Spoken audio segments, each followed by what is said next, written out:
tal? ¿Cómo están? Buenas noches. Estamos en vivo, 21 en punto, 19 grados. La temperatura en estos momentos en Ciudad Capital. El negocio de la salud, el primer tema que vamos a tocar esta noche. Qué terrible. Hay imágenes. Yo no sé si llegamos a poner nosotros esas imágenes en el informe. De terror. Tapamos, ¿verdad?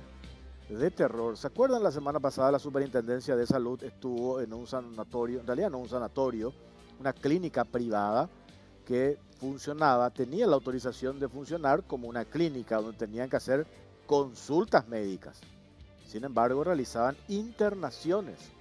No estaban ese lugar no estaba habilitado para internaciones. Sin embargo, internaban pacientes con COVID-19 y aplicaban una medicina alternativa, ozonoterapia. Vamos a hablar, vamos a ver si podemos tener un contacto con un médico peruano, más allá del problema, entre paréntesis, político que hoy tiene, político, sanitario, económico que tiene el Perú, porque el tratamiento alternativo, ozonoterapia rectal, porque la aplican en esa parte del cuerpo, le meten ozono, y hay 3 casos de personas fallecidas con COVID que le aplicaron esta medicina alternativa y fallecieron.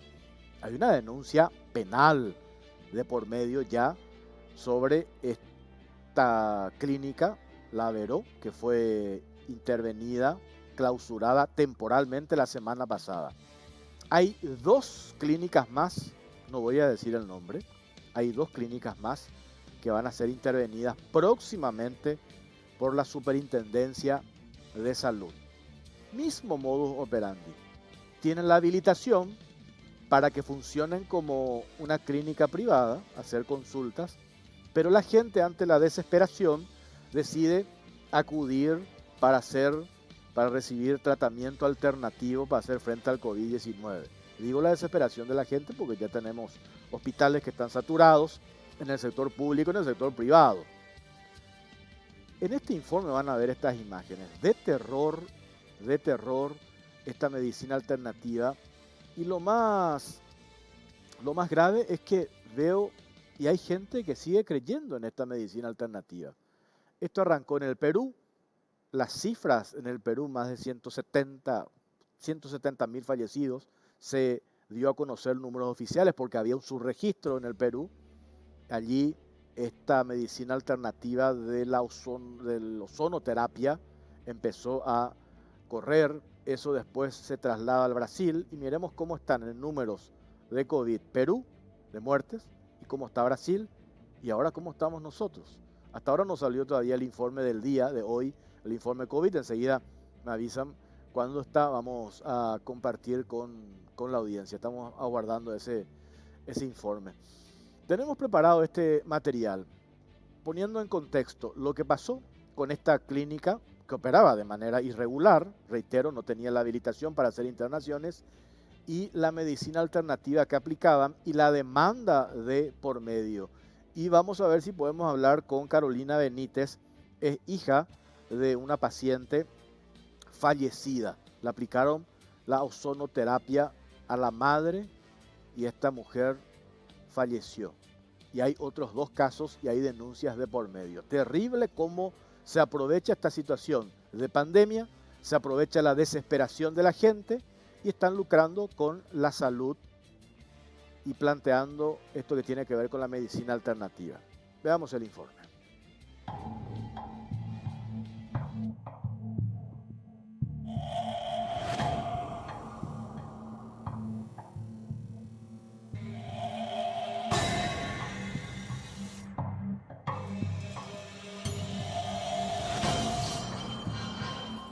El negocio de la salud. Detectan sanatorios MAU donde aplican terapias alternativas a enfermos COVID.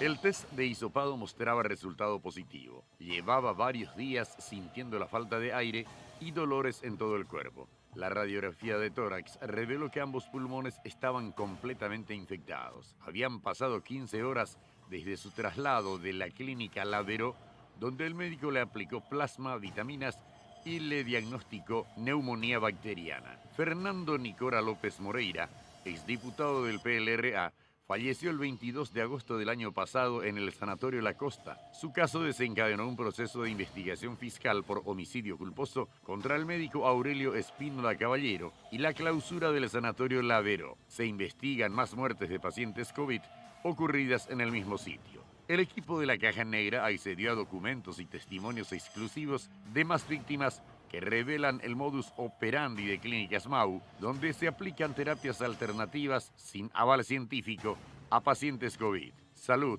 tiene en la mira a más sanatorios Mau. La Clínica Lavero operaba sobre la calle Luis Alberto de Herrera al 933, pleno centro de Asunción. Funcionaba en el lugar desde el año 2011 de forma irregular, ya que poseía licencia solo para clínica médica ambulatoria. En un video publicado en su página web, se presenta como una clínica especializada en medicina integrativa y terapias con células madre fetales cultivadas en Asunción. La Superintendencia de Salud constató que el sanatorio violaba los límites de su habilitación y, excediéndose en su licencia, aplicaba todo tipo de procedimientos médicos, internaciones y hasta terapias alternativas de dudosa validez científica, como tratamientos con células madre, ozonoterapia rectal, medicina ortomolecular, plasma y otros. En el sitio se registraron varios fallecimientos de pacientes COVID. 2 de los casos pertenecen a una misma familia, oriunda de la ciudad de Uicuí. Miguela Barrio Canal Benítez, de 72 años, estuvo 26 días internada en la Clínica Lavero.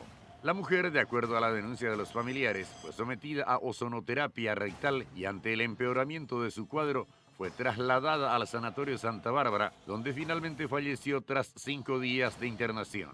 El sanatorio exigió el pago de 200 millones de guaraníes por el tratamiento. Un hijo de la mujer, quien fue tratado en el mismo sitio y con las mismas terapias, también perdió la vida. El caso de la familia Barrio Canal Benítez fue denunciado ante la Superintendencia de Salud. Las terapias alternativas en pacientes COVID han tenido gran expansión en países como Perú y Brasil, que hoy ostentan la mayor cantidad de fallecidos en la región y el mundo. En Perú, el total de fallecidos a causa del COVID-19 fue de 180.764, el mayor número de fallecimientos en el mundo en relación al tamaño de su población, unos 32 millones y medio de personas. En contraste, Brasil tiene una de las cifras de muertes más altas del mundo, con más de 460.000 fallecimientos a causa de la pandemia. En Paraguay, ante un sistema de salud colapsado, este tipo de lugares y terapias aplicadas sin aval científico se convierten en una peligrosa alternativa para familias desesperadas en busca de atención médica.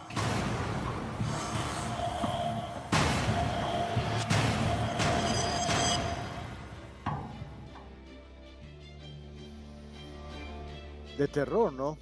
Lo que hacen estas clínicas, que vieron allí la habilitación que tiene por parte del Ministerio de Salud para operar, para funcionar, y sin embargo hacían internaciones, etcétera, etcétera, y planteaban esta medicina alternativa.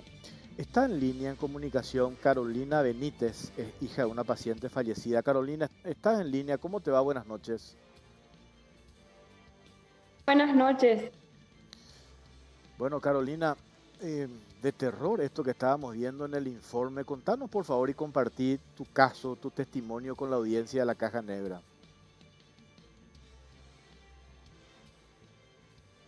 Sí, no lo escucho. Ahí me escuchás, Carolina. ¿Estás? ¿Me escuchás? Sí, ahora sí, le escucho. Bueno, te decía, de terror el caso. Buenas Sí. noches. Sí, No, quería que compartas con sí, nosotros. es de terror. Sí, claro que sí. Y contanos qué pasó con tu mamá. Bueno,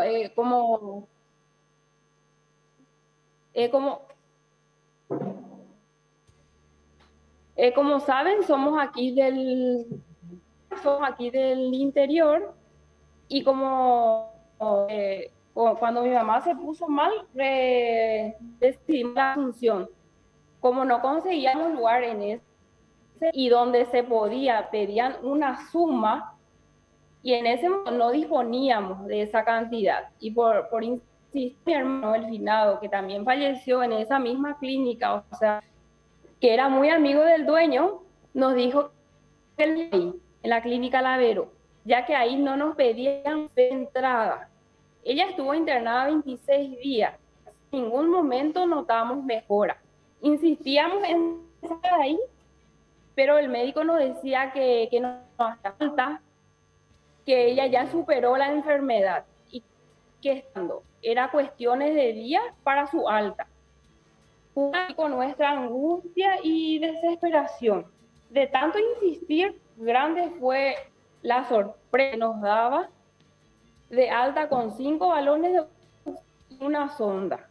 Contactamos en ese entonces con un primo de ella que es médico y nos llevemos en donde él estaba trabajando. Y nos comunica que está en las últimas, que está en muy mal estado. Entendemos que mi mamá que fue objeto de una grave negligencia y no se aplicaron los tratamientos correspondientes en el tiempo que tuvo que haber sido, que de haberse tratado de forma correcta, ella hubiese sobrevivido a la enfermedad. Claro. Por eso recurrimos a la justicia. Tenemos... Sí. A ver... por eso recurrimos. A ver, Carolina, lastimosamente no sale muy bien la comunicación, es un problema de internet. Quédate, vamos a llamarte, Sí. vamos a llamarte y vamos a entrar por teléfono. ¿Te parece? Vamos a entrar por teléfono, ¿sí? Quédate, Cintia, le puedes llamar, hacemos contacto telefónico. Lastimosamente la señal de internet en este país funciona así. Lastimosamente, ¿verdad? Estamos en Paraguay, así es nuestra señal de internet. Le llamamos a Carolina, es de terror el caso que cuenta esta mujer, ¿verdad? Yo creo que vamos a tener la comunicación, si la hacemos telefónicamente va a salir mejor. Tenemos el resultado COVID que acaba de compartir el Ministerio de Salud. Eso también vamos a contarles los números, las cifras. Ayer estábamos desesperados, alarmados, ¿verdad? Porque sobrepasamos los 10.000 casos. Acá está informe COVID, 8 de junio. Procesamos 9.564 muestras. 3.000, ahí está. 3.135 casos positivos. Barbaridad. Lamentamos informar 140 fallecidos. De vuelta estamos batiendo récord. 140 fallecidos el día de hoy. Total de fallecidos, 10.145. Internados, 4.131 personas y 571 en unidad de terapia intensiva. Nuevo récord batimos el día de hoy. 140 fallecidos es lo que dice el informe del Ministerio de Salud. 10.145 hasta ahora. De terror estos números. Estamos evidentemente en una situación catastrófica de salud y seguimos aguardando las vacunas. Hoy médicos se manifestaron ya reclamando una serie de reivindicaciones y hay como que una coincidencia, ¿por qué no liberan las vacunas? No tiene sentido que se siga esperando, que se siga viendo. Hoy nos llamaba un oyente a Radio 1, nos decía que estuvo allí en el local de Calleí, del hospital Calleí, donde se usa como centro vacunatorio el local del partido UNAC. 2 autos, en el horario que él se fue a las 10 de la mañana. 2 autos, cuando él se vacuna, 2 estaban aguardando. ¿Cómo es posible que tenemos vacunas ahora que están disponibles? 65.000 AstraZeneca, están las de Moderna, que se va a usar una parte para las embarazadas, y ahora el anuncio que llegan las Sputnik. ¿Por qué no se libera? ¿Cómo es posible que exista gente desesperadamente ávida de tener esas vacunas y tenemos vacunatorios vacíos? Y los médicos, ayer nos decía esto el doctor Lilio Irala. ¿Cuál es la explicación? ¿Por qué este gobierno no abre la vacunación? ¿Por qué no libera la vacunación? Y es una estrategia de este gobierno, porque si liberan, las vacunas se acaban mañana. ¿Y después qué va a hacer el gobierno? Ante la nula gestión que no se hizo el año pasado, que se sigue ahora improvisando porque no tenemos las vacunas en la cantidad que necesitamos. Seguimos dependiendo de la donación, seguimos recibiendo vacunas a cuentagotas de a puchito y seguimos teniendo el porcentaje de vacunación más baja en la región. La gente se sigue muriendo. Estamos ante una situación catastrófica y ahora el gobierno, como no quiere evidenciar su inoperancia, no liberan las vacunas. ¿Por qué no liberan? Insisto, porque se va a evidenciar la inoperancia. Liberan las vacunas, van a liquidarse, se van a vacunar las 100.000 que tienen disponibles y después ¿qué va a hacer el gobierno? Ya no va a haber prensa en los vacunatorios creando esa sensación de que todos los días se está vacunando. Claro, están vacunando todos los días porque están vacunando a cuentagotas, cuando hay una necesidad urgente, lacerante, desesperante, porque se siguen muriendo gente en nuestro país. De vuelta hoy un número escandaloso, 140 fallecidos el día de hoy. Y lo otro, lo que anunció el ministro Borba, lo que declaró, que supuestamente, digo supuestamente porque del otro lado del Ministerio de Hacienda dicen otra cosa, el ministro Borba dice que en octubre nos quedamos sin presupuesto, pero desde Hacienda dicen tienen disponible 200 millones de dólares y ¿por qué no utilizan? Entonces, ante esta diferencia de criterios, ministro de Salud y desde el Ministerio de Hacienda, ¿por qué el presidente de la República no convoca a ambos y para que se pongan de acuerdo? ¿A quién le creemos? ¿Le creemos a Borba cuando dice nos quedamos sin plata en octubre o al ministro de Hacienda que dice, ministro de Salud, ¿por qué no utiliza la plata, los recursos disponibles que tienen 200 millones de dólares? Utilicen los 200 millones de dólares y después vemos cómo conseguimos más recursos. Bueno, está Carolina Benítez. ¿Me escuchás, Carolina? Escucho. Bueno, no estabas haciendo el relato lastimosamente y te pido disculpas, no es un problema tuyo, no es un problema nuestro, es un problema de este país que no funciona el sistema de internet, como tantas cosas no funcionan en este país. La situación de tu madre nos contaste ante la desesperación porque ya no había espacio en los hospitales públicos, en el privado, se fueron a esta clínica y este resultado del fallecimiento le aplicaron una terapia alternativa que finalmente no funcionó y ustedes decidieron promover una demanda contra esta clínica Lavero por negligencia médica. ¿Es así, Carolina? Es así, sí. Bueno, y para entender de vuelta, ¿por qué tomaron ustedes la decisión de llevarle a tu madre a esta clínica?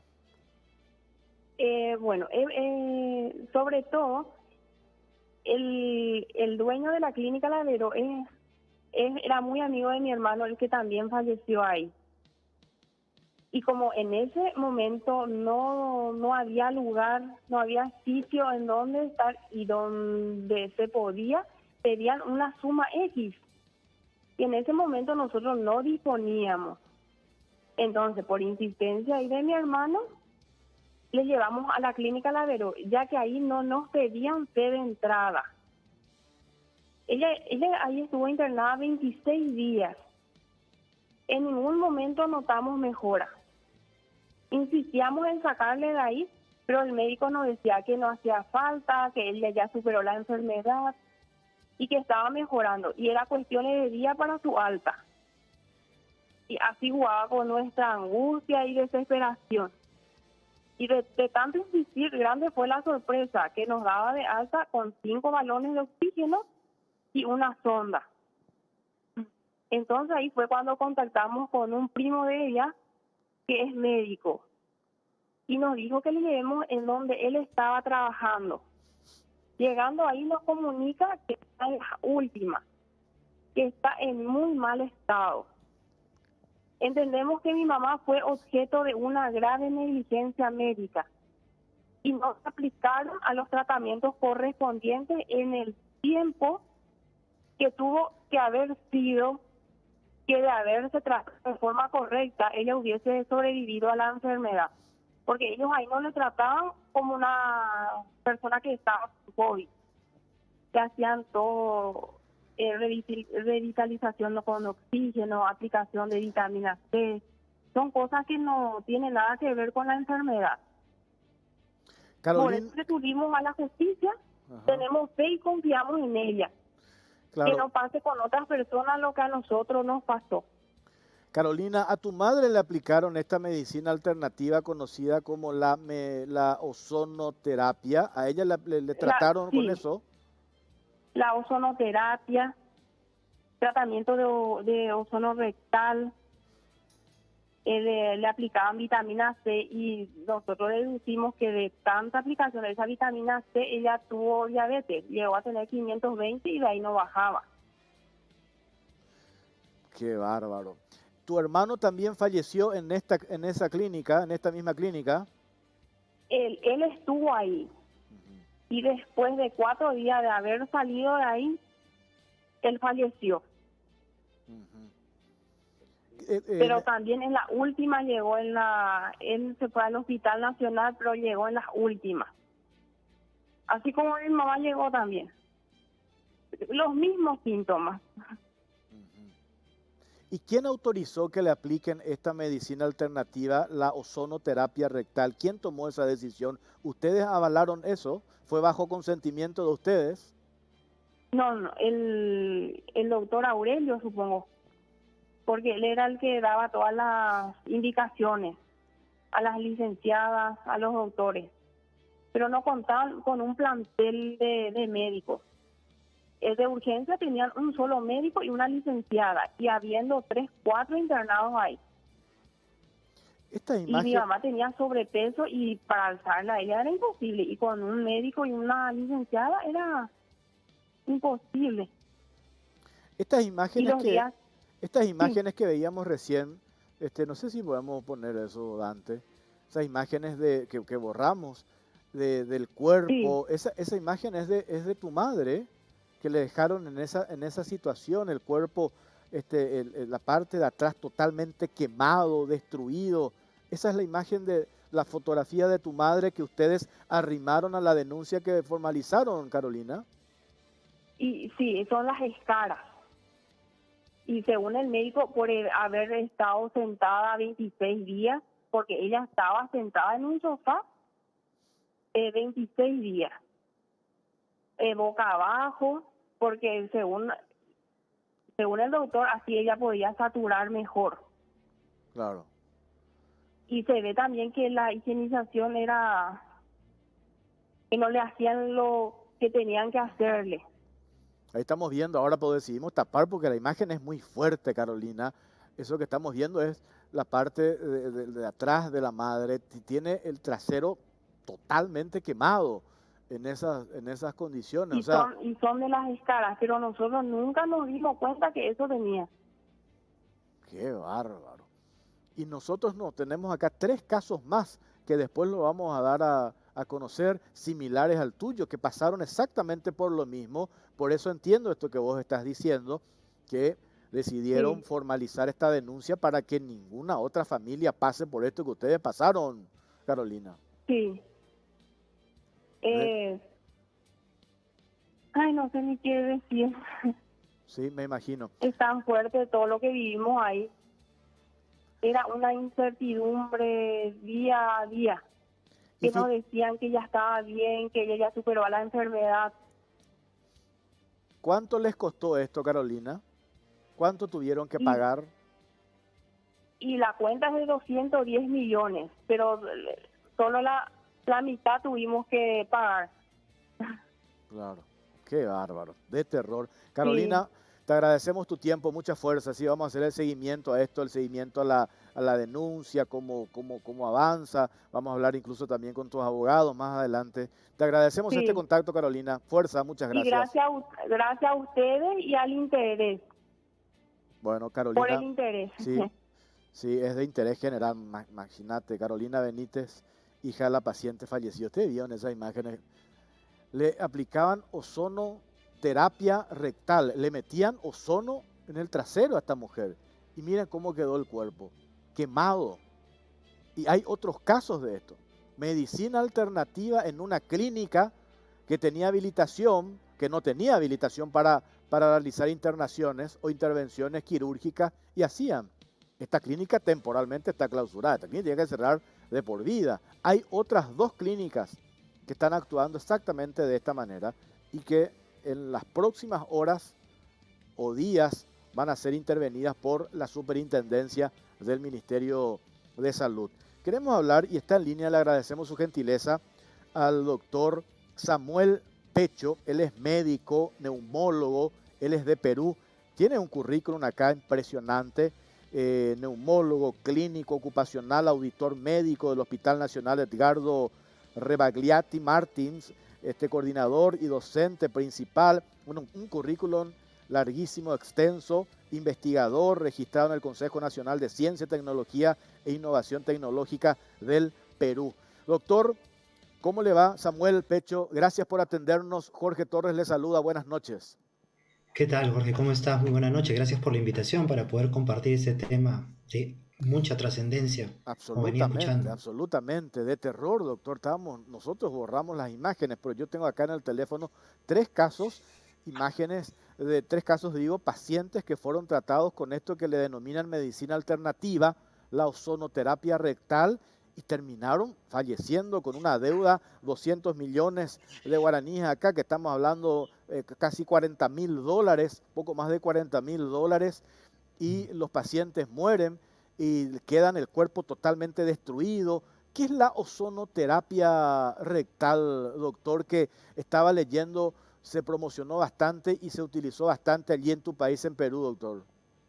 Así es. Bueno, la ozonoterapia es tratamiento con ozono. Ozono es el oxígeno, 3 moléculas de oxígeno, a diferencia del oxígeno que habitualmente respiramos, de 2 moléculas, que se ha probado en un montón de enfermedades, ¿no? Antes del COVID se ha pensado que puede servir para diabetes, para la hipertensión, para lesiones dérmicas, sin ningún aval científico ni ningún respaldo de que funcione en ninguna de ellas. Este ozono se puede usar de maneras muy diversas, como por ejemplo sacando la sangre del paciente y ozonificándola y devolviéndosela al paciente.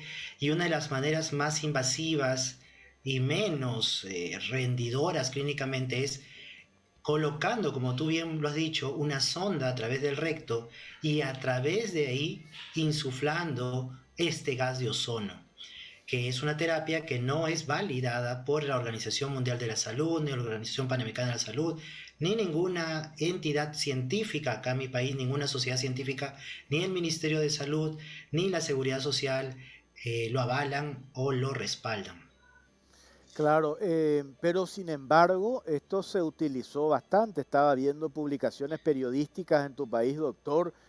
¿Por qué finalmente la gente decide optar por esta medicina alternativa? ¿Tiene que ver también por una situación similar acá en nuestro país ante la desesperación, la saturación del servicio público, hospitales públicos, sanatorios privados, y en esa desesperación recurren a esta medicina alternativa?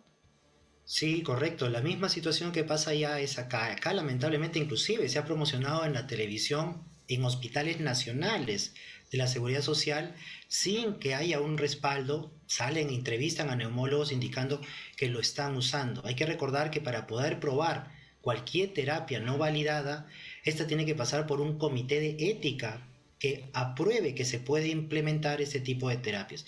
Eso es por un lado, sin ningún beneficio. No se ha reportado que haya logrado nada en los pacientes hospitalizados. Y por otro lado tiene la parte lucrativa. Acá hay neumólogos que cobran $80-85 diarios por colocar una sonda rectal y pasarles ozono nuevamente sin ningún beneficio. Entonces están las dos cosas. La desesperación de querer hacer algo, lo cual causa más daño, y el lucro de muchos colegas que cobran dinero para aplicar esas terapias. En ambos casos el resultado es el mismo. Ningún beneficio clínico para el paciente. Ustedes, estaba viendo también, sinceraron los números allí en tu país, doctor, corríjame, 170 o 169 mil fallecidos en Perú hasta el día de hoy. Sí, Nosotros, eso es algo que hay que realmente felicitar la iniciativa del gobierno actual, del presidente Sagasti, que convocó a un grupo independiente de investigadores, entre médicos y especialistas en estos temas, ingenieros, epidemiólogos, que lograron captar la verdad y la magnitud del golpe real que nos ha dado la pandemia a nosotros. Hemos pasado de reportar más o menos 60.000 muertos totales durante toda la pandemia a la cifra más actualizada de 180.000 peruanos fallecidos, durante 286.000 peruanos fallecidos hasta el 7 de junio. Esto pone al Perú en el primer lugar del mundo en número de muertes por COVID por millón de habitantes. Estamos hablando de que tenemos 5.500 muertos por cada millón de peruanos. Y el segundo país, Hungría, que está por debajo de nosotros, tiene 3.000 muertos por millón de habitantes. Estamos casi a 2 veces y media la mortalidad más que nos sigue o que está después de nosotros. Esa es una cosa que hay que felicitar, pero al mismo tiempo es un reclamo grande al gobierno de por qué han muerto tantos peruanos. Una de las causas principales es la falta de oxígeno en casi todas nuestras regiones, ¿no? Sí, así mismo. Estamos igual. Acá también el problema es la falta de oxígeno. Aprovechando, doctor, este contacto, la experiencia en su país con la ivermectina. Por acá hay médicos, incluso colegas suyos, que siguen recorriendo medios de comunicación pidiendo que se utilice. ¿Cuál es la certeza y su experiencia de haber tratado pacientes COVID con la ivermectina?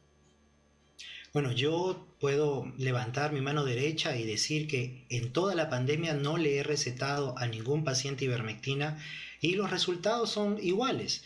Un gran número de pacientes, entre el 80 y 90% del total, se van a curar completamente solos sin ivermectina porque se curan solos. Y un grupo de pacientes van a evolucionar hacia las formas severas y críticas porque es la historia natural de la enfermedad. Les quiero poner un ejemplo. Nosotros tenemos una región al sur de Perú que es Ica.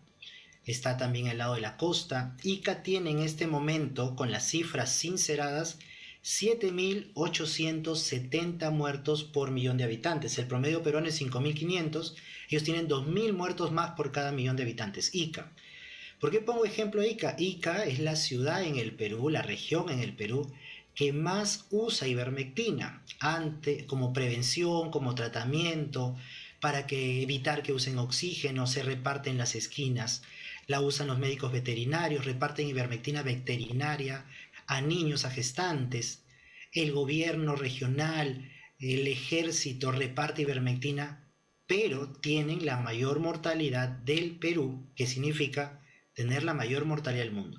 La ivermectina ha sido rechazada por todas las instituciones científicas internacionales, tanto las sociedades científicas de varios países como la OMS, la OPS, la CDC, el Instituto Nacional de Salud de Estados Unidos, el Instituto Controlador de Fármacos EMA de Europa, y es una locura desatada que ha gastado en nuestro país.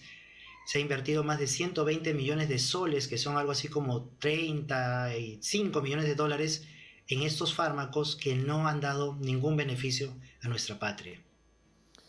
Volviendo al tema de la ozonoterapia, ¿cómo es que hay casos? Escuchaba acá, porque acá incluso me están ahora, porque estamos en vivo, me están compartiendo en redes sociales, al WhatsApp, me dicen, nosotros tenemos casos acá en Paraguay de que ha funcionado.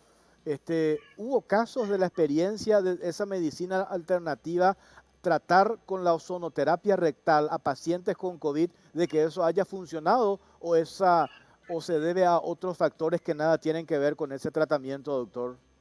Así es, se debe a otros factores completamente. Es una mentira o una falacia, un engaño eso, ¿no? Claro. Si yo tengo a 100 pacientes con síntomas, 90 pacientes, esta es una verdad que se ha quedado clara desde el principio de la pandemia. Si yo tengo 100 pacientes con COVID con síntomas, 90 de ellos van a ser pacientes leves o moderados, ambulatorios, que no necesitan oxígeno y que se curan completamente solos. 5 a 10 de estos 100 van a requerir oxígeno o entrar a un hospital. Entonces, si yo agarro a 100 personas y a 100 personas les doy una sopa de pollo, 90 se van a curar con la sopa de pollo y 5 a 10 van a ir al hospital. Si a estas 100 personas a las 100 les hago ozonoterapia, 90 se van a curar Claro. y 5 a 10 van a ir al hospital. O sea, no es la intervención que yo haga, es simplemente las probabilidades que tienen los pacientes. Entonces los médicos viven engañando a las personas diciendo, ves, todos mis pacientes que están fuera del hogar, que yo les doy tal medicamento, se curan solos. Claro, yo también he curado al gran número de pacientes sin recetar ni un solo fármaco, excepto calmarle los síntomas a los pacientes. La historia natural de la enfermedad. De terror. Doctor, le agradecemos su tiempo y estos datos. Para nosotros es muy importante su intervención por la experiencia allí en el Perú. Nosotros vamos a amplificar, vamos a contar y ojalá que la gente acá también nos siga creyendo en que esta medicina alternativa es la solución. O si no, vamos a seguir teniendo casos como el que mostramos recién de esta clínica privada donde fallecieron 3 personas y hay otras 2 clínicas que están aplicando la misma medicina alternativa con resultado de gente que ha fallecido. Y por Dios, estas imágenes, doctores, de terror y ojalá ningún paraguayo vuelva a pasar por esto y que, increíble, profesionales médicos vendan esta alternativa como la solución para enfrentar al COVID-19. Claro, es lamentable. Cualquier alternativa, cualquier tratamiento alternativo o aprobado por alguna institución que no sea para COVID y uno quiera usarla en personas, tiene que pasar por una evaluación de un comité de personas que aprueben éticamente. Eso no se puede dar por dar medicinas. Las cifras de mortalidad en Perú son de terror debido a una combinación de fármacos. Es probablemente lo que esté pasando también con ustedes. Por ejemplo, usar antibióticos en pacientes ambulatorios aumenta el riesgo de mortalidad en 13%. Si yo le doy corticoide a un paciente que no usa oxígeno ambulatorio, prednisona, dexametasona, aumento la mortalidad en 28%. Si yo le doy hidroxicloroquina a un paciente ambulatorio, aumento la mortalidad en 11%. Si le doy ivermectina, no le doy ningún beneficio, le aumento los riesgos adversos, gasto dinero sin beneficios. Si le doy anticoagulantes a un paciente ambulatorio, le genero el riesgo de sangrar sin beneficios. Todo lo que se hace en los ambulatorios en exceso está aumentando la mortalidad de una manera descomunal. Perú es el claro ejemplo en el cual las malas intervenciones médicas, los malos tratamientos alternativos y no alternativos han generado que el Perú en este momento sea el primer país con más muertos del mundo por COVID. Y esperemos que ustedes reflexionen y los médicos paraguayos dejen de hacer lo mismo, teniendo como ejemplo claro lo que ha pasado en Perú. Doctor, imagínate esto que nos estás diciendo y me ponen acá. Sociedades científicas ya alertaron sobre exactamente lo mismo que usted está diciendo y ojalá, y esto que usted dijo me parece genial, ojalá miremos lo que pasa en el Perú y no nos convirtamos nosotros. No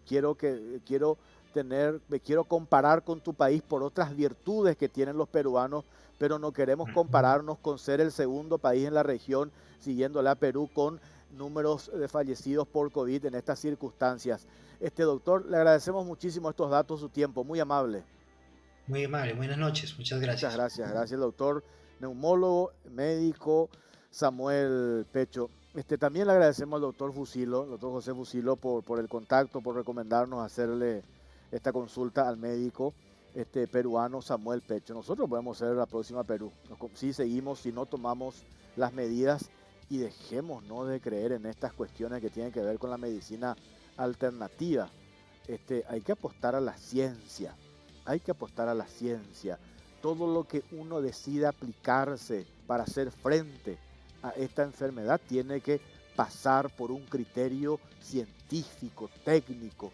No podemos experimentar con la vida de las personas o si no vamos a seguir lamentando más muertes como las que se dieron en estas clínicas MAU que estaban operando sin ninguna habilitación para que realicen intervenciones quirúrgicas. Hacemos una pausa, a la vuelta cambiamos de tema y nos metemos en un tema muy preocupante también, que no tiene que ver con la cuestión sanitaria, pero sí tiene que ver con la cuestión social. Nosotros accedimos a documentos, revelamos cómo existen invasores de tierras profesionales que utilizan a campesinos, les quita una cuota, les estafan porque al final le prometen que van a acceder a una tierra. Son invasores profesionales. ¿Quiénes están detrás? Hay un abogado que tiene frondosos antecedentes, vamos a contar en los informes, aparecen nombres de políticos, por supuesto, y quiénes son afectados. Gente que ha trabajado, que ha invertido, que tiene producción, que tiene la documentación de sus títulos en regla, pero la muletilla que usan estos invasores profesionales, que siempre hemos escuchado, la famosa historia de los excedentes fiscales. Le venden una historia a estos campesinos engañados en su buena fe por estos abogados estafadores. Vamos a hablar de caso puntual de una estancia, de dos estancias en realidad que están en el departamento de Caazapá. A la vuelta de la pausa ya venimos.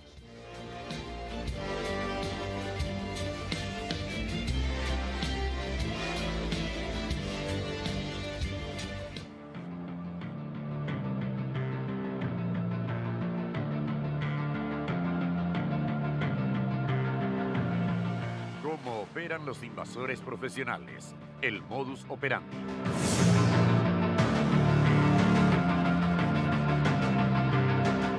Líderes de invasiones ofrecen la posibilidad de tener tierras que supuestamente son fiscales mediante el pago de cuotas y gracias a sus contactos políticos consiguen expropiar los inmuebles ocupados ilegalmente o de lo contrario se mandan mudar con la plata de los interesados en tener una casa propia.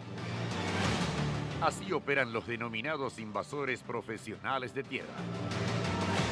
Uno de los tantos que ejerce esta profesión sería el abogado Carlos David Caballero, quien fija domicilio en la ciudad de Itá y posee sobreseimiento provisional en una causa por supuesto tráfico de drogas. Aparentemente, según consta en una denuncia presentada en su contra, esta persona engatusaría a los campesinos al prometerles tierras y cobrarles cuotas para el efecto, pero a la hora de la verdad no cumpliría con lo pactado.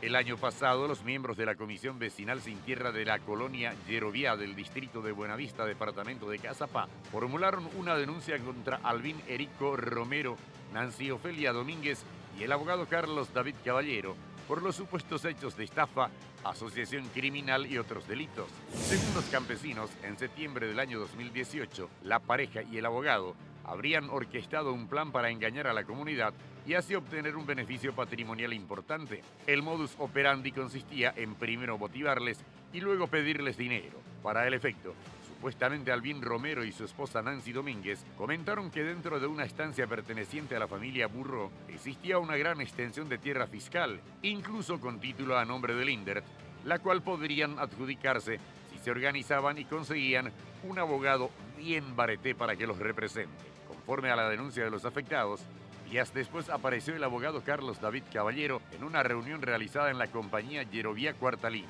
El letrado habría asegurado en la ocasión que la estancia a ser invadida tenía 5.083 hectáreas de tierras fiscales y pidió un adelanto de dinero por sus servicios de representación. Nos pidió que cada uno pusiéramos 50.000 guaraníes mensuales como honorario y que cada interesado pueda aportar en principio 650.000 guaraníes para pago al agrimensor y posteriormente elevó ese monto a 1 millón de guaraníes. Toda la plata que se juntaba, 9.200.000 guaraníes mensuales, recibía la señora Nancy Domínguez y entregaba al abogado Carlos David Caballero en concepto de honorarios y el aporte restante guardaba en la casa, reza el escrito presentado ante la Fiscalía. Durante 17 meses, las personas que aparentemente fueron embaucadas dieron al abogado la suma de 156.400.000 guaraníes, en tanto que en concepto de otros aportes entregaron un total de 151.100.000 guaraníes a Nancy Domínguez. Además de entregar esa plata, los denunciantes aseguran que fueron obligados a participar de una manifestación en contra de la Intendencia de Buenavista durante 45 días. Aquellos que no asistían debían pagar una multa de 50.000 guaraníes por día, lo cual les ocasionó un perjuicio patrimonial que ronda los 414 millones de guaraníes.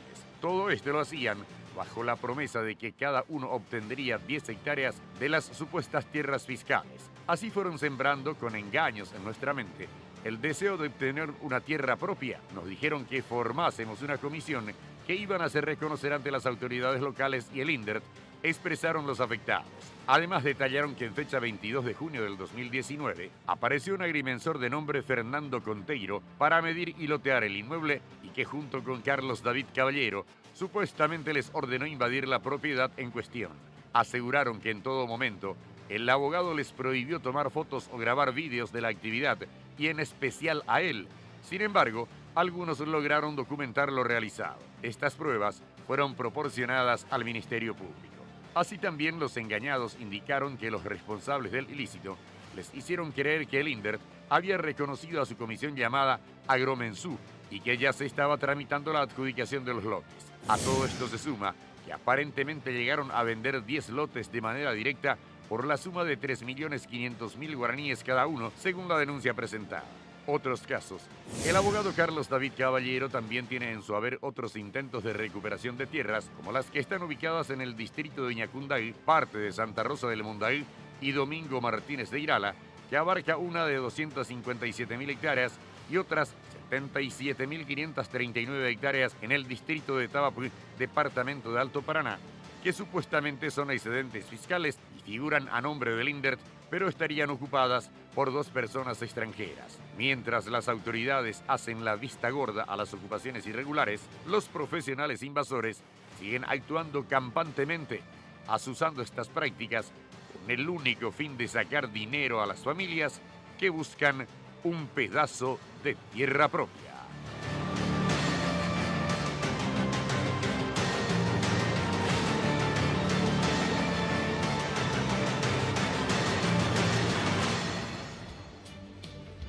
Bueno, sobre este tema vamos a hablar, tenemos otros informes, invasores profesionales, le llamamos nosotros. Ojo con esto, estos no son los campesinos que legítimamente están reclamando, peleando por un pedazo de tierra. Hay un modus operandi donde aparentemente, digo aparentemente porque hay una denuncia, incluso con nombre y apellido, donde está este abogado Carlos David Caballero, el que se encarga de detectar propiedades, no solamente, hoy vamos a hablar del caso Caazapá, hay casos en el Chaco, hay casos en Alto Paraná, donde el valor de la tierra es importante.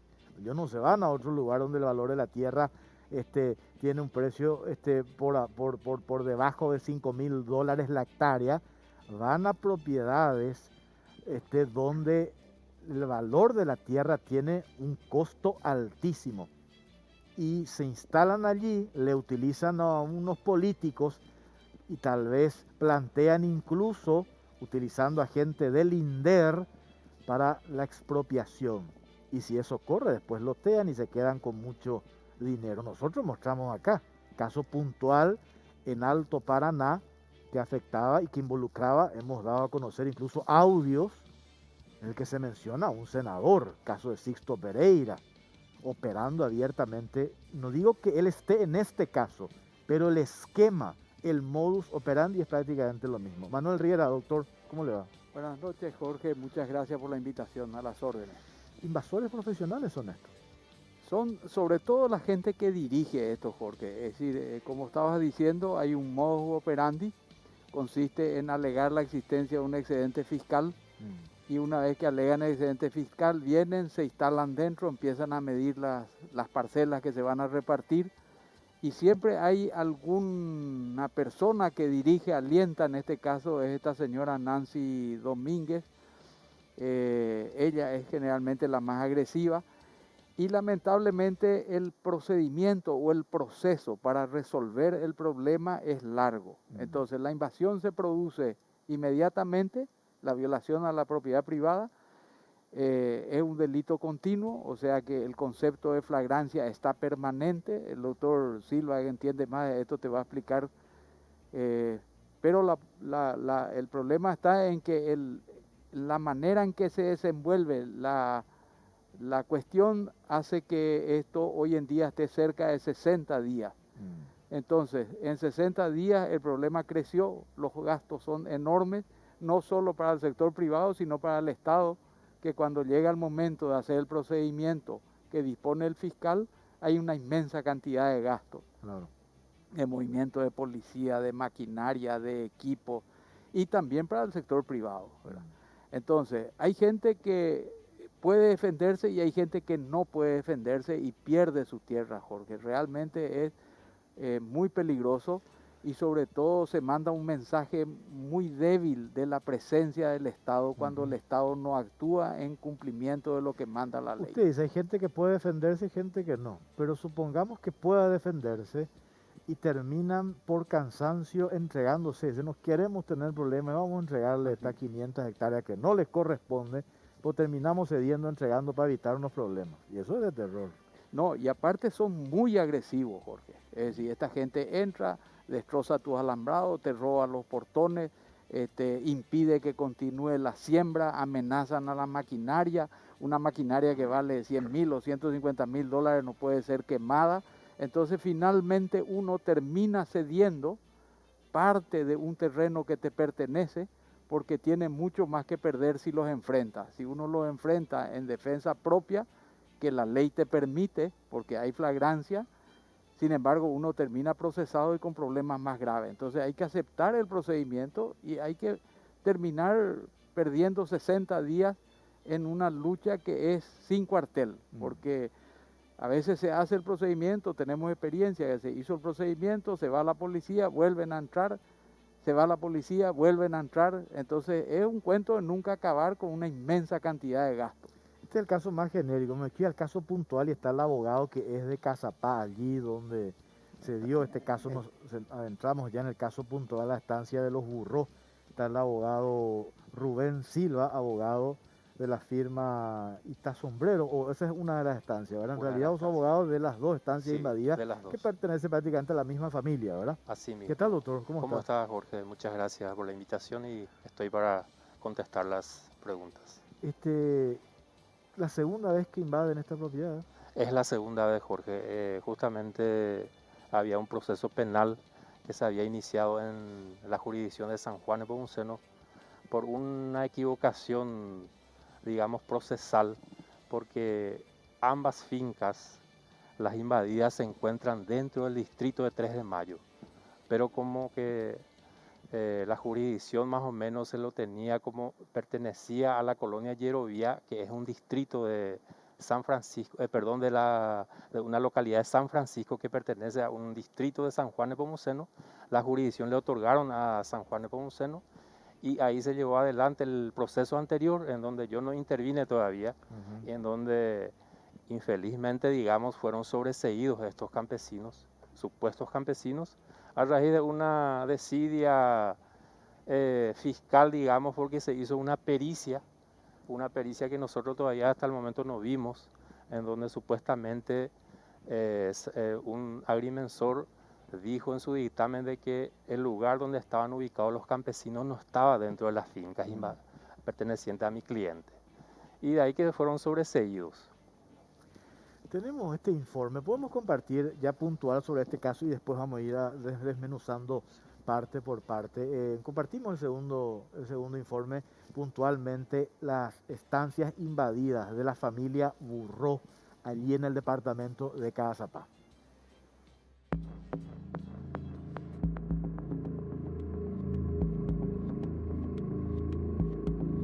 Invasores profesionales atropellan por segunda vez estancia en Cazapá.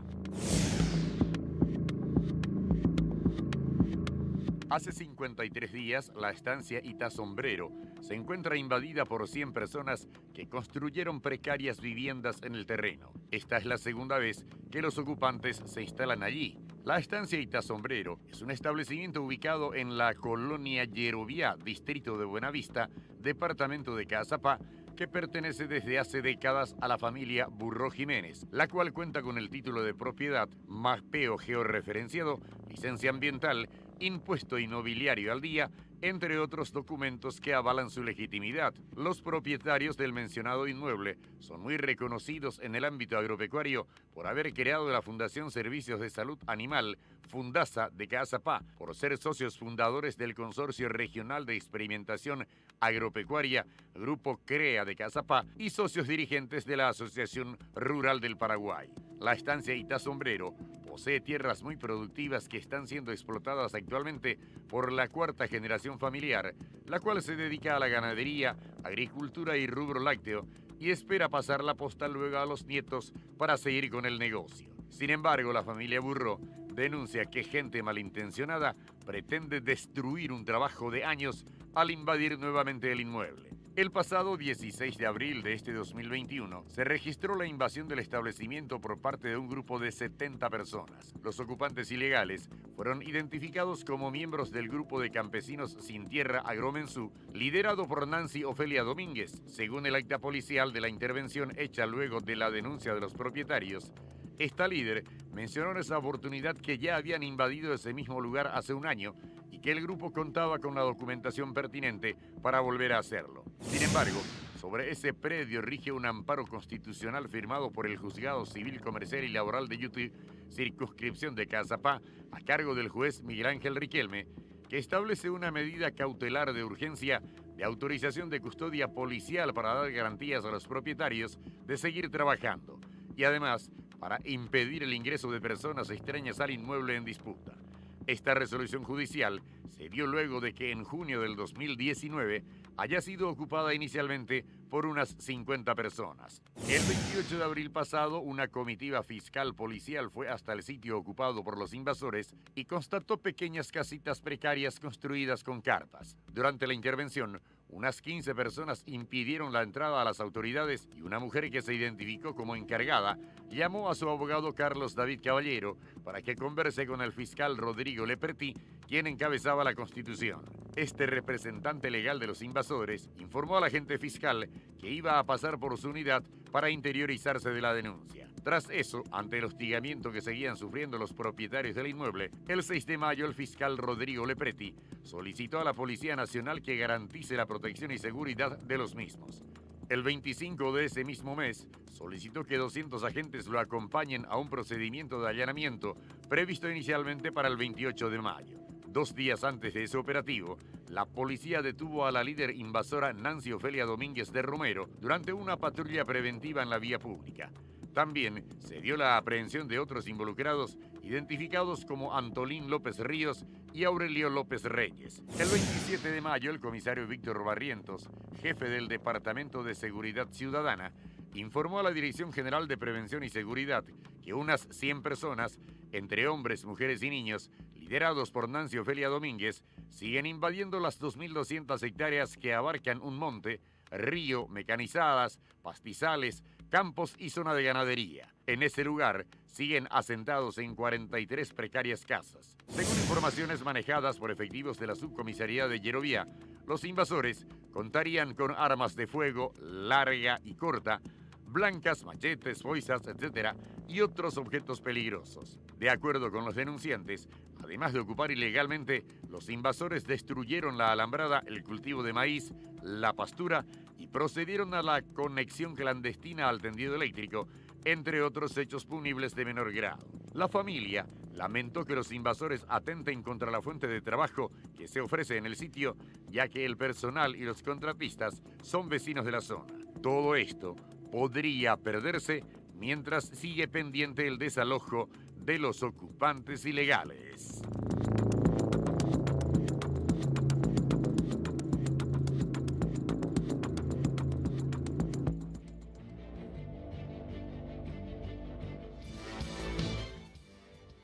Recar es la mejor solución para el control y ahorro de tu flota de vehículos. Personaliza quién carga, dónde carga, cuánto carga, vehículo por vehículo.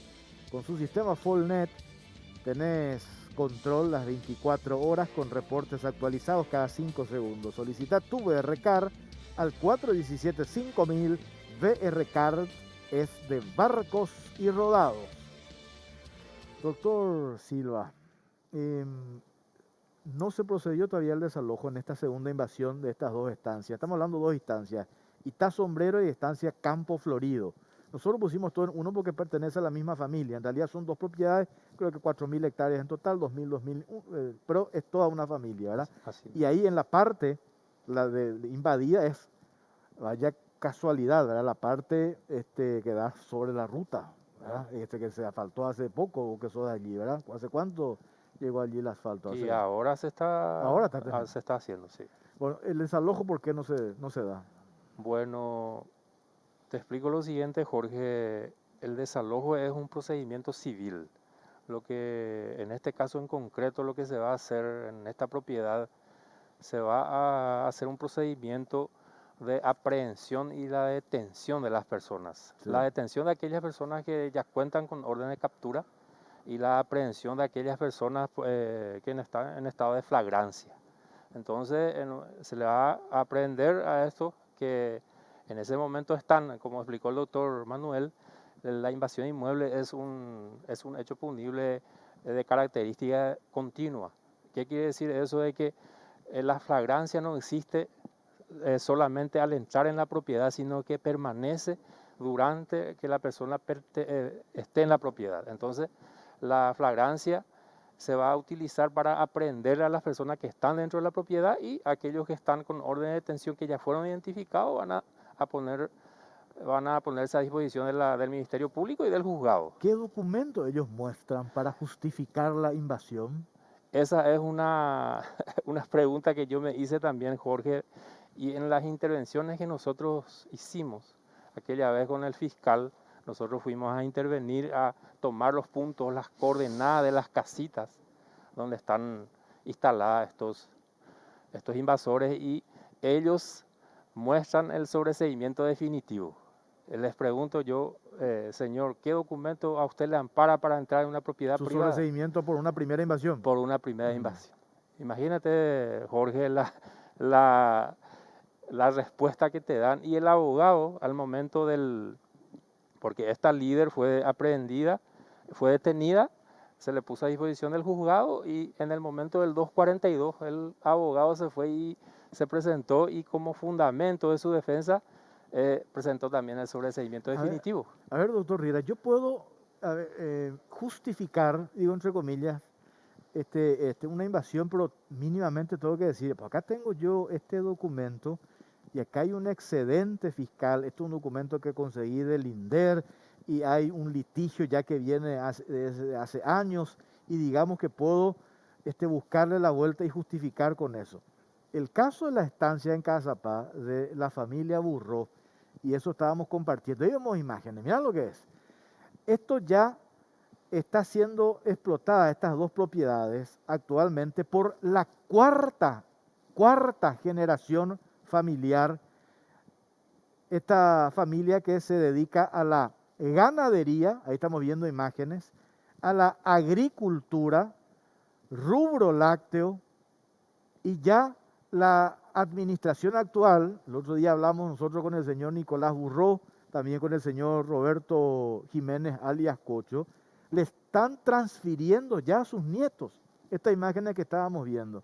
Entonces, doctor, yo digo, mínimamente, y son especialistas esto, porque van a un lugar, ahí estamos viendo imágenes, miren todo lo que hay allí, lo que se genera, lo que se produce, y esto quieren destruir estos invasores profesionales, escudándose en la historia de los pobres campesinos sin tierra, que esa es otra discusión social, problema real, existente en Paraguay, pero no se puede ir a atropellar la propiedad privada como están haciendo esta gente.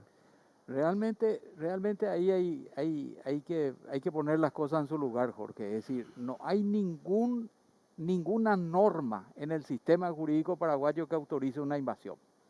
Por el contrario, hay dos normas específicas que la prohíben. La primera es que la propiedad privada está garantizada, y la segunda es que nadie puede hacerse justicia por mano propia. O sea, si yo me creo con derecho a esa tierra, tengo que ir a un juez a pedirle que me dé la tierra.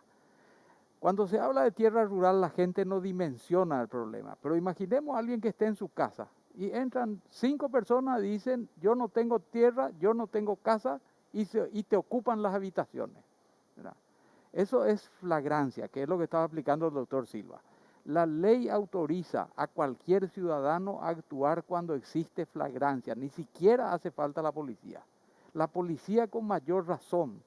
Entonces, la pregunta que nosotros nos hacemos es, ¿por qué se permite que gente, sobre pretexto de ser campesinos sin tierra, entre comillas, como está señalando, está autorizado a hacerse justicia por mano propia y proveerse de tierra ajena por mano propia, sin intervención del Poder Judicial?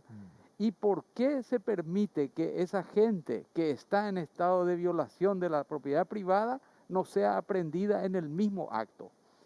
Nosotros entendemos que generalmente la policía tiene la prudencia de pedir la protección de un fiscal. Pero el fiscal empieza pidiendo títulos, empieza a pedir condiciones de dominio, cuestiones que nada tienen que ver, porque en derecho hay dos derechos defendidos, que son la posesión y el dominio. Quiere decir que eso de pedir título es un absurdo. Vamos a suponer que estuvieras en mi casa, porque sos inquilino. El fiscal te dice, dame tu título, y vos le vas a decir, no tengo título, porque el título es mío, no tuyo. Entonces, cuando el fiscal pide para defender la posesión el título de propiedad, quiere decir que no va a defender al que no tenga título. Es decir, hay ciertos conceptos, hay ciertos errores que necesitamos que la gente entienda y que las autoridades comprendan que deben ser defendidos si quieren que el sistema de derecho funcione, de Estado de Derecho, y si no quieren que la violencia se instale en la sociedad. ¿Por qué? Porque hay que comprender que cuando aceptamos la figura del Estado, aceptamos para dos funciones nomás, después creció el Estado, que son seguridad y justicia. ¿Por qué seguridad y justicia? Porque si yo, en mi relación con mi vecino, me hago justicia por mano propia, yo lo que haga es venganza. Si yo mato, es venganza. Si mata la policía, cumple con la ley. Si un juez le manda a la silla eléctrica a alguien, es justicia. Si yo cocino a alguien en la silla eléctrica, es venganza. Entonces, la paz social solo se consigue con justicia. ¿Quién puede hacer justicia? Solo el juez. Entonces, en general, los propietarios tenemos la tendencia a no aplicar ese artículo del código que nos permite a nosotros aprehender a una persona en flagrancia.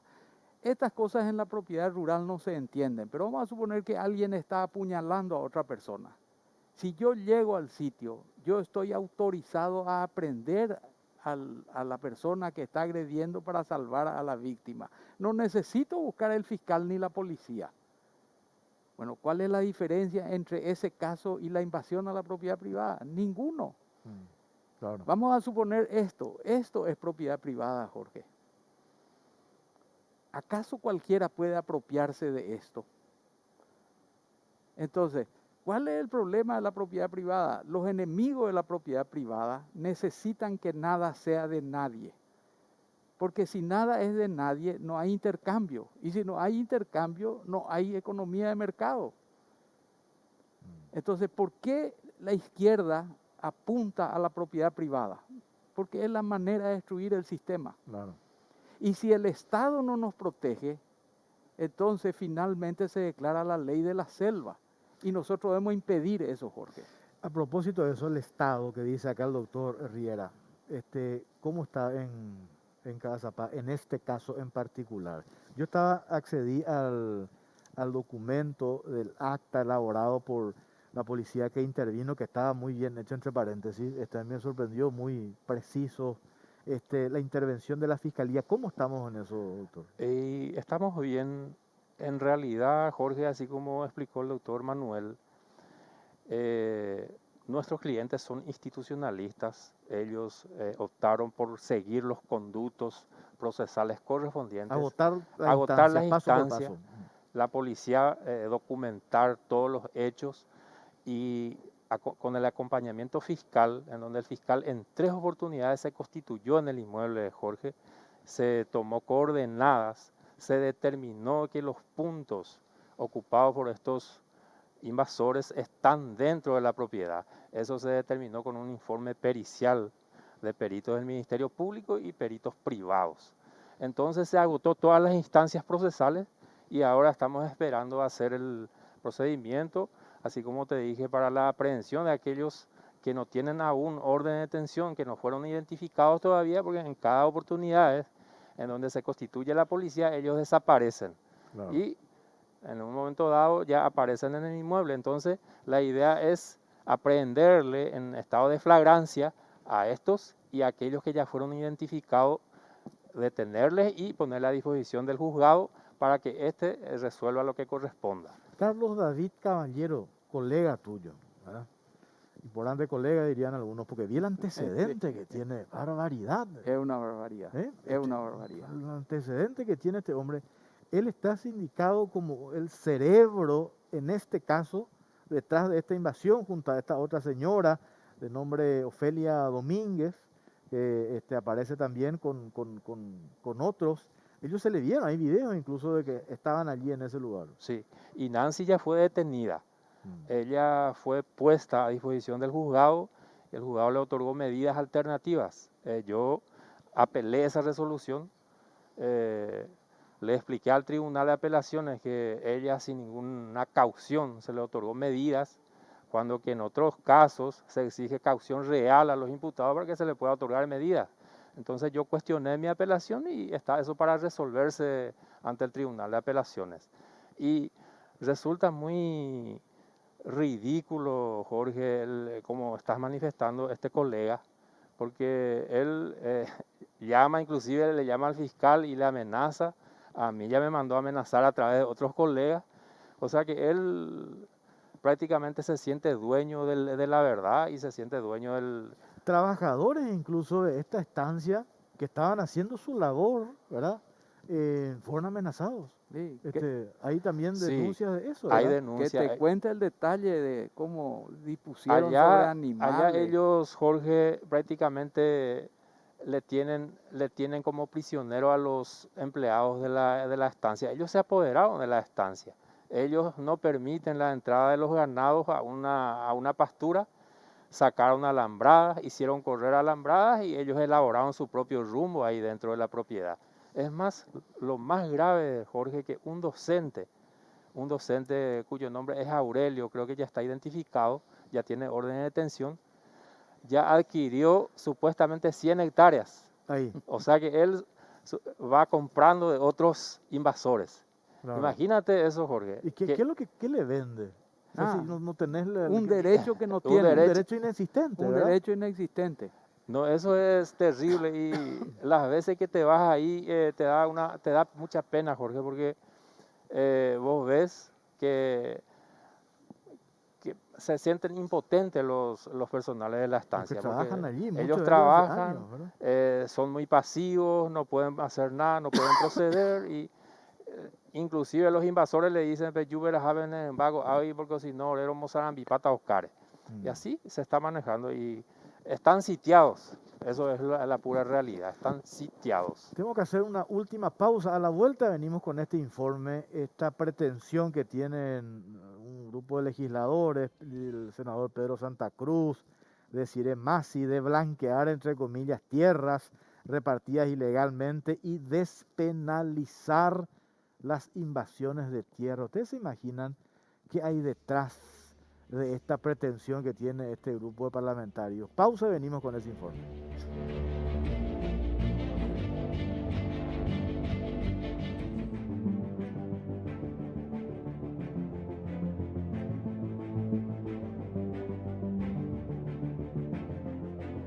Legisladores pretenden blanquear tierras repartidas ilegalmente y despenalizar invasiones.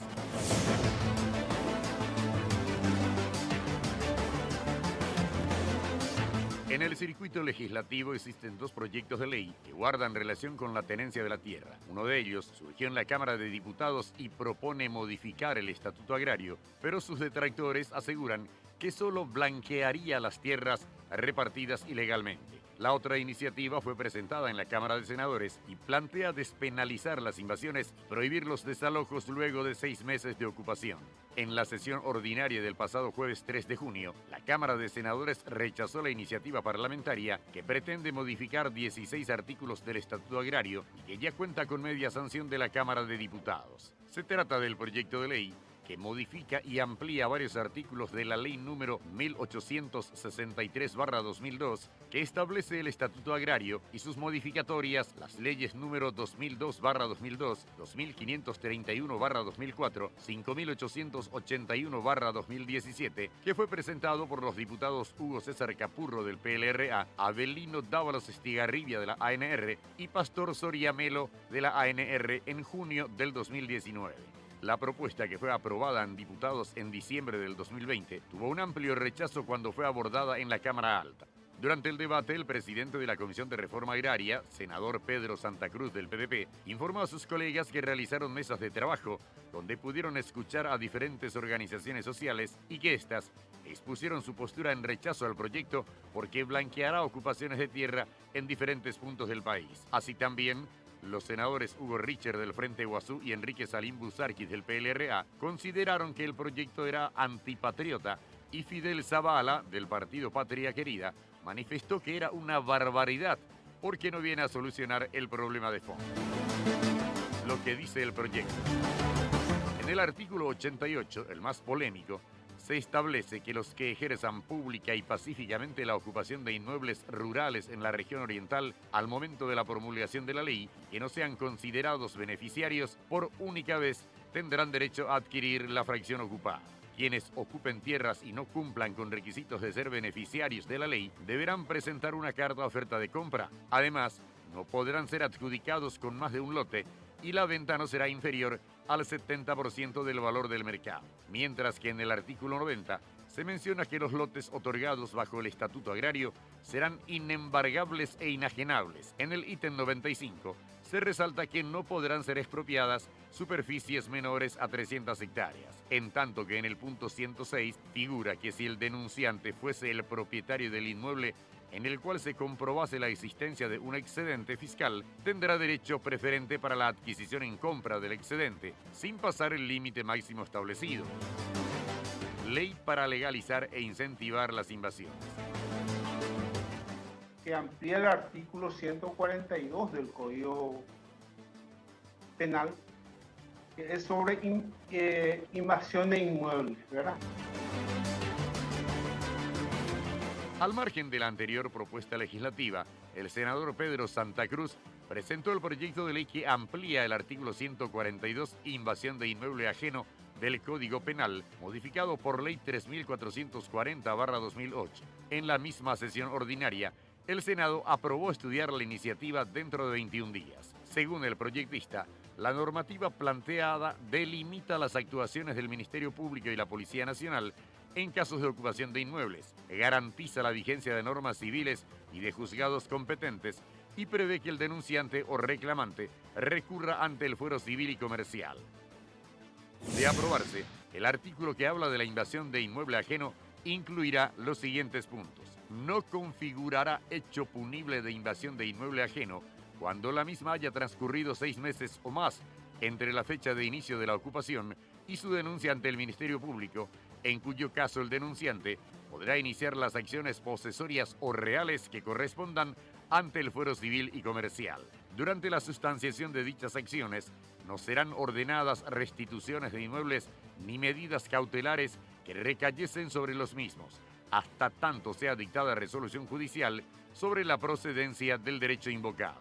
Al respecto, el senador Fidel Zavala, líder de la bancada, dijo que es una abierta declaración de complicidad al atropello a la propiedad privada, violando la Constitución Nacional, porque con esta propuesta se pretende despenalizar las invasiones y prohibir los desalojos a partir de los 6 meses de ocupación.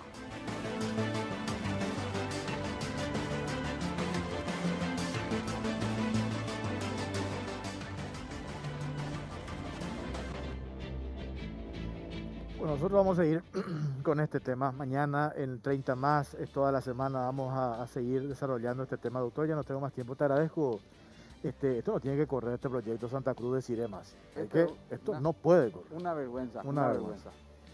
Doctor, vamos a hacerle seguimiento. Mañana también te vamos a llamar de la radio para hablar un poco de otras cuestiones puntuales que tengo acá sobre este caso, ¿te parece? Perfecto, Jorge. Bueno, nosotros nos vamos Ya viene Gustavo Recalde, estrenamos nuevo programa esta noche en Unicanal. Gustavo Recalde entrevista. Le estoy viendo al ministro de Salud, le estoy viendo a Julio Borba. Liberen las vacunas, ministro, liberen las vacunas, la gente se está muriendo. De vuelta, 140 fallecidos el día de hoy. Forma parte de una estrategia, como dice Lilio Irala, de ir mostrando de que supuestamente el gobierno está haciendo bien las cosas, de a puchito estamos vacunando, hay que liberar. No puede ser que sigamos teniendo vacunatorios vacunatorios vacíos tenemos, y por otro lado gente ávida que quiere vacunarse. En el mundo 40% de la población no se quiere vacunar, pero hay un 60% que sí se quiere vacunar. A esa gente hay que vacunarle. No puede ser que tengamos vacunas guardadas y esperando que la gente acuda a los vacunatorios. Si no va la gente, avanzamos, liberemos.